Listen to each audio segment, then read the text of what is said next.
ለችግረኛና ለምስኪን የሚያስብ ምስጉን ነው። እግዚአብሔር በክፉ ቀን ያድነዋል። እግዚአብሔር ይጠብቀዋል፣ ሕያውም ያደርገዋል፣ በምድር ላይም ያስመሰግነዋል፣ በጠላቶቹም እጅ አያሳልፈውም።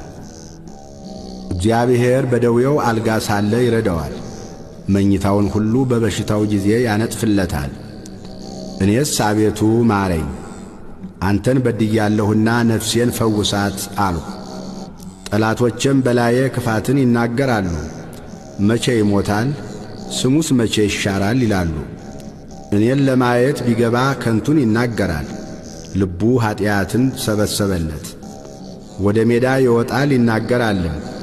በላዬ በመተባበር ጠላቶቼ ሁሉ ይሾካሾኩብኛል። በእኔ ላይም ክፋትን ያስባሉ። ክፉ ነገር መጣበት፣ ተኝቶአል፣ ከእንግዲህ ወዲህ አይነሳም ይላሉ።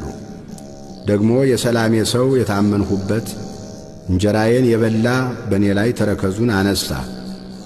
አንተ ግን አቤቱ ማረኝ፣ እመልስላቸውም ዘንድ አስነሣኝ። ጠላቴ እልል አይልብኝምና ስለዚህ እንደ ወደድኸኝ አወቅሁ። እኔን ግን ስለ ቅንነቴ ተቀበልኸኝ፣ በፊትህም ለዘላለም አጸናኸኝ። ከዘላለም እስከ ዘላለም የእስራኤል አምላክ እግዚአብሔር ይመስገን። አሜን አሜን።